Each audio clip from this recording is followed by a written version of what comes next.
had no choice but to arrest him for public intoxication. But as the officer reached for his handcuffs, he stopped because he noticed something very odd about this old man. His nose, lips, ears, and fingers were all as blue as the sky above. It was so strange that it took a moment for the officer to register what he was even seeing. Then, between this guy's blue skin, the glazed-over look on his face, and the vomit on the sidewalk, it clicked. This was not public intoxication, this was a medical emergency. So the officer ran to a payphone and called dispatch and requested an ambulance. Luckily, there was an emergency room close by at Beekman Downtown Hospital. The hospital was only 6 blocks away, so an ambulance arrived in just a matter of minutes. The officer helped one of the emergency responders hoist the old man off the sidewalk and onto a stretcher, and then they loaded him into the back of the ambulance. The officer took a step back as the ambulance driver closed the door and then sped away.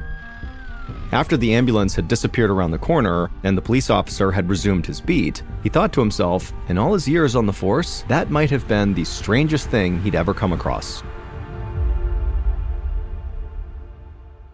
A few minutes later, an attending physician named Dr. Francis Stevens ran outside of Beekman Downtown Hospital. He'd been notified about the incoming patient with the sky blue skin, and now he was rushing to meet the ambulance, pulling up out in front. Dr. Stevens helped the ambulance driver pull out a stretcher, and then using it, they carried the old man inside. The driver explained that although the old man had been awake when he was loaded into the ambulance, he had lost consciousness during the short drive to the hospital. Dr. Stevens nodded, guessing that his new patient had likely passed out from shock. He could tell from the man's skin color alone that his heart must not be pumping enough blood through his body, which meant he was at risk of a heart attack. As they transferred the old man from his stretcher to an actual hospital bed, Dr. Stevens saw that nearly half of this man's body had turned blue. Dr. Stevens jumped into action. They only had minutes to supply the old man's body with oxygen and then get his heart to pump it through his bloodstream. Without immediate treatment, this man would die. Dr. Stevens figured that the old man must have ingested something that made him this sick, so he raced to pump the man's stomach until he was sure it was empty. This meant that whatever had made him sick hopefully would not be able to do any more damage.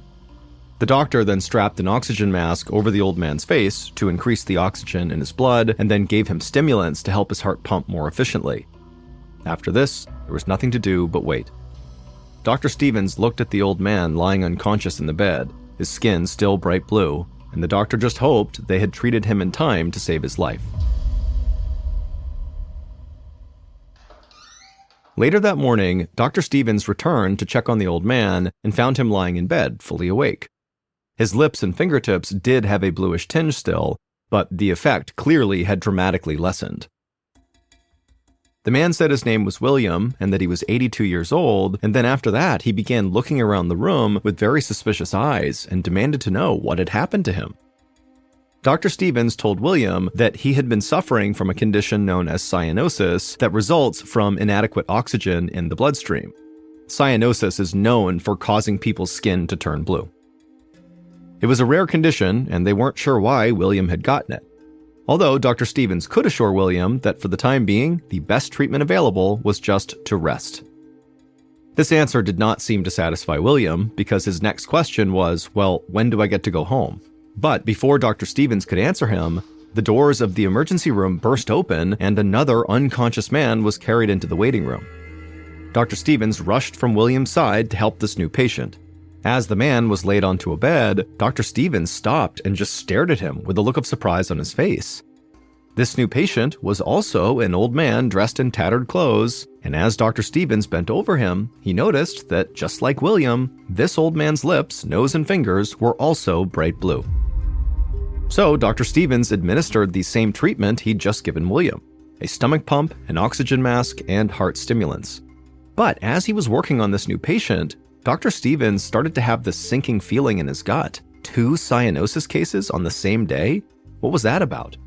He knew that in rare cases, cyanosis was a symptom of carbon monoxide poisoning.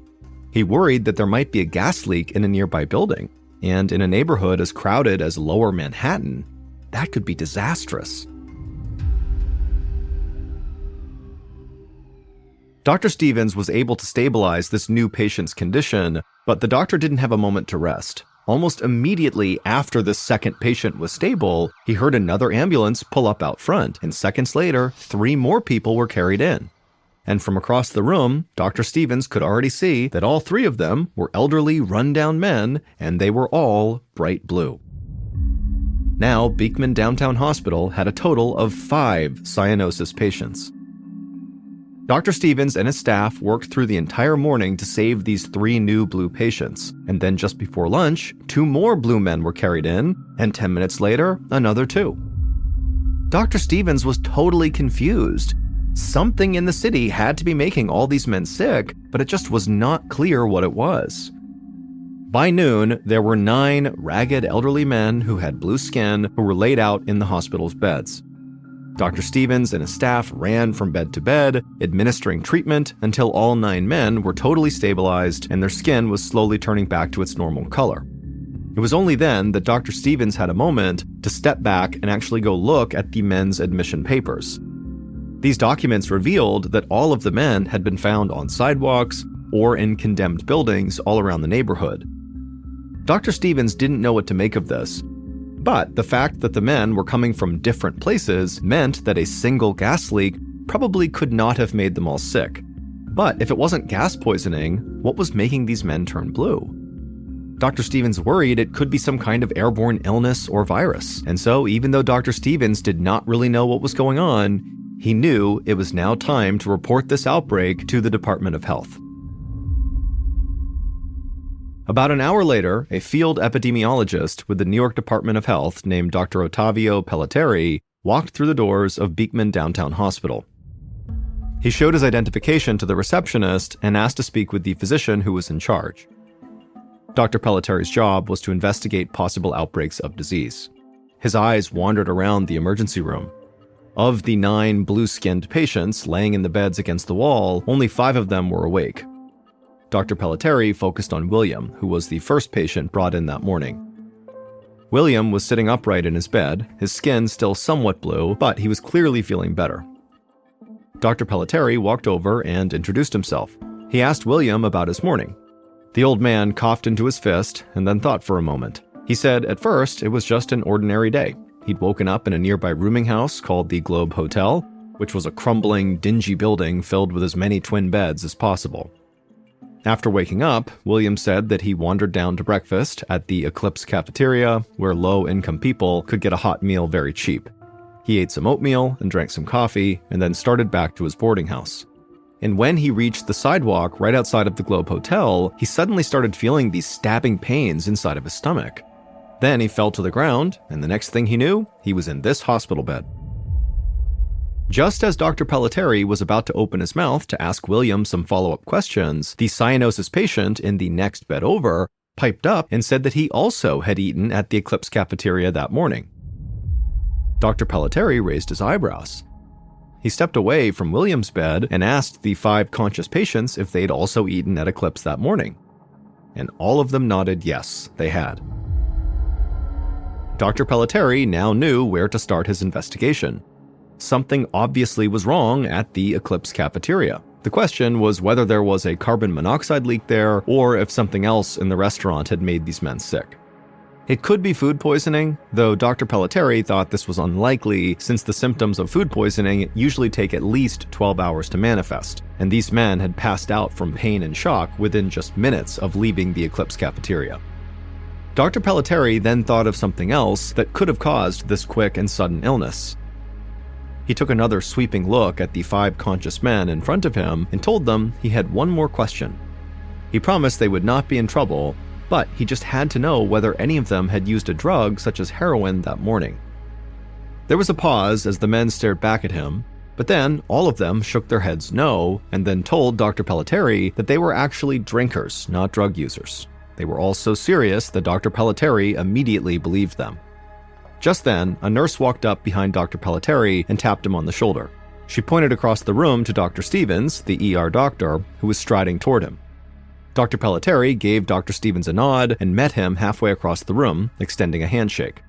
After the men shook hands, Dr. Pelletieri explained that he would need blood samples from all 9 patients. They'd be sent to the city toxicologist for overnight testing. Dr. Stevens nodded and agreed to help. For the next 10 minutes, the two of them moved from patient to patient, collecting small vials of blood and labeling them carefully. By the time they were done, all but one of the cyanosis patients were awake. The only one who remained asleep was a man named John Marshall. He was laid out in the bed closest to the wall, fully unconscious, skin still pale blue.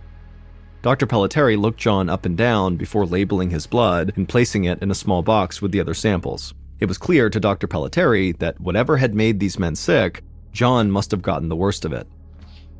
Dr. Pelletieri grabbed his briefcase full of samples and then left the emergency room. He dropped the samples at his office for testing and then head straight to the Eclipse cafeteria. If he could figure out what had happened, there might still be time to save John's life.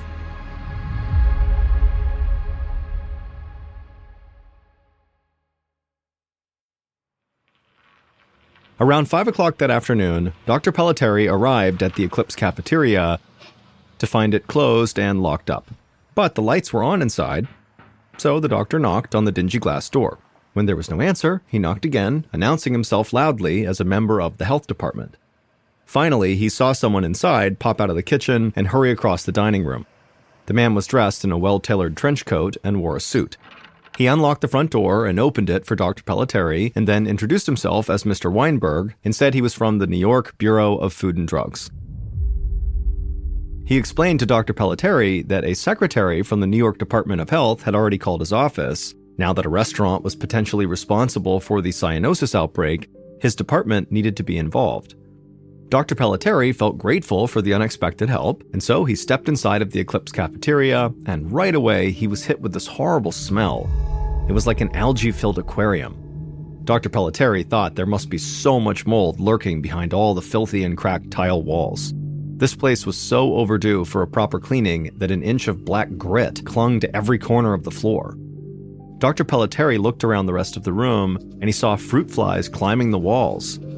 There were 17 rickety tables that filled the dining room, each with its own sticky bottle of ketchup and salt and pepper shakers. Weinberg told Dr. Pelletieri that he had not found a gas leak anywhere inside, but he'd already cited the cafeteria with 15 separate health code violations. The kitchen was even more disgusting than the dining room.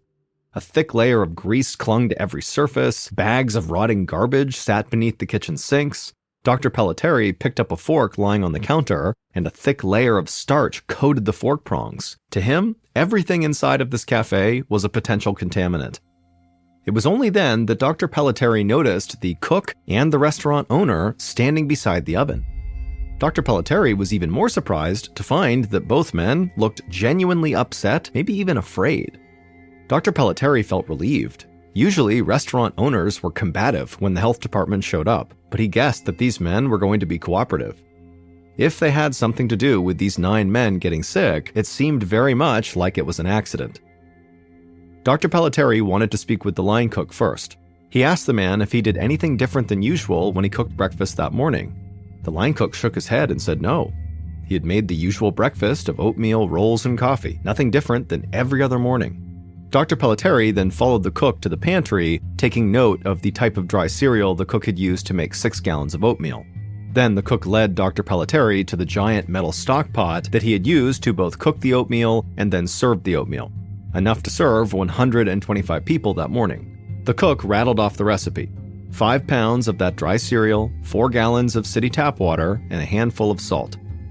The cook gestured to a gallon can of salt sitting on the stove, and then he pointed to a series of canisters sitting on a shelf just above the stove. The cook explained they stored the salt there in bulk, then just refilled the salt can on the stove as needed. Dr. Pelletieri said he wanted to take samples from everything the men had cooked with that morning.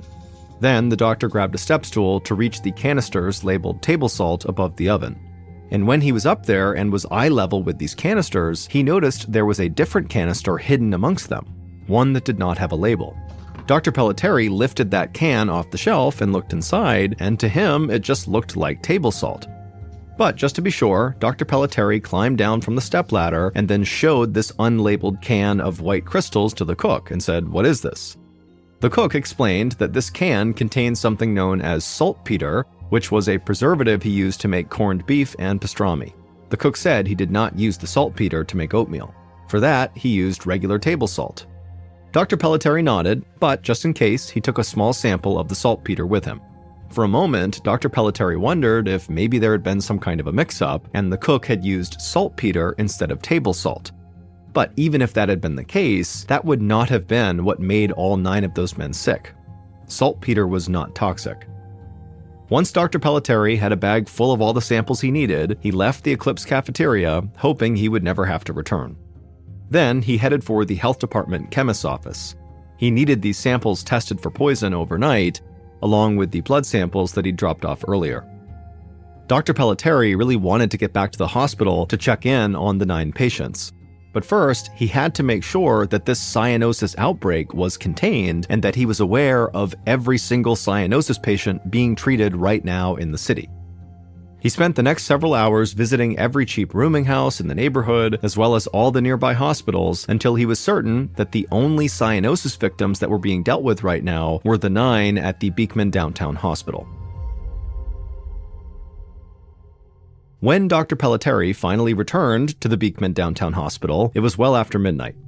And when he got there, a nurse greeted him and told him that since he had left the hospital that afternoon, 2 more elderly men had arrived with cyanosis, so blue skin. That brought the official count up to 11. Most of them were awake now and back to their normal coloring, but the sickest patient, John Marshall, still lay unconscious in his bed by the wall, and his situation seemed to only be getting worse. Dr. Pelletieri frowned and then thanked the nurse for the update. Then he headed back out the door toward his office to write his initial report, summarizing his investigation for his boss, Dr. Morris Greenberg, the city's chief epidemiologist. The next morning, Dr. Pelletieri had to go back to the Eclipse cafeteria, even though he really didn't want to. He was exhausted, having stayed up most of the night writing his report for his boss. But to continue his investigation, he would need to speak with more members of the kitchen staff. When he got there, the cafeteria was still closed because of the health department citations, but the busboys and cashiers were waiting for Dr. Pelletieri inside the dining room. He chatted with each of them, following them around the cafeteria as they pantomimed their workdays. It didn't take long for Dr. Pelletieri to conclude that their actions had not contributed to the cyanosis cases in any significant way. But as Dr. Pelletieri packed up his belongings and got ready to leave, the cook from the day before appeared in the dining room with a fearful look on his face. He admitted to Dr. Pelletieri that he'd been up all night worrying that maybe, just maybe, he did accidentally season the oatmeal with saltpeter, not table salt, and if so, he was incredibly sorry. Dr. Pelletieri clapped the man's shoulder and thanked him for the honesty, but assured him not to worry. Since saltpeter is edible, it would not have hurt anyone if he had made that mix-up. The cook visibly relaxed, and Dr. Pelletieri smiled and wished him a good afternoon. Within an hour, Dr. Pelletieri made it back to the Department of Health to find a note on his desk from his supervisor, Dr. Greenberg. The test results from all the Eclipse cafeteria food samples had come back, and Greenberg wanted to see Dr. Pelletieri immediately. Dr. Greenberg was sitting at his desk, looking over the results, when Dr. Pelletieri showed up and knocked on his doorframe. Greenberg looked up for a moment and waved Dr. Pelletieri in. And then once Dr. Pelletieri took a seat, Greenberg handed him a copy of the results. And as Dr. Pelletieri read the findings, his eyes went wide. The cook had, in fact, accidentally refilled the gallon can of salt on his stove with saltpeter instead of table salt. But that was not the issue. The problem was that both the table salt and the saltpeter contained measurable levels of sodium nitrite, a meat preservative that can be poisonous if not handled carefully. Dr. Pelletieri knew that sodium nitrite wasn't dangerous in small doses, but large quantities of it could be deadly. For a moment, Dr. Pelletieri wondered how sodium nitrite could have gotten into the kitchen in the first place. It was more common at processing plants where meats like salami, hot dogs, and bacon were cured. And then Dr. Pelletieri remembered that because the nation was in the middle of World War II, the government had approved the use of limited concentrations of sodium nitrite in restaurants to make foods last longer. The sodium nitrite had to be used in very low concentrations that would preserve the meat, but allow any poisonous elements to burn off during the cooking process. But there was a big problem with the way the Eclipse cafeteria was using their sodium nitrite. The cooks were not just using it to preserve meat. They were also using it to season the morning oatmeal. And this was a critical mistake because oatmeal is not cooked nearly as long as meat is. During the longer meat cooking process, the toxins in sodium nitrite evaporate. But with oatmeal, they don't evaporate, and so when the cooks served it to the men, the toxins were definitely still in the oatmeal. And if that was not enough poison, the 11 men who were hospitalized had apparently gotten a whole lot more sodium nitrite straight from the salt shaker on their tables. Lab tests showed that one of the shakers at the Eclipse contained excess sodium nitrite, easily enough to sicken someone. Dr. Pelletieri put the lab results down and smiled. He finally had his answer.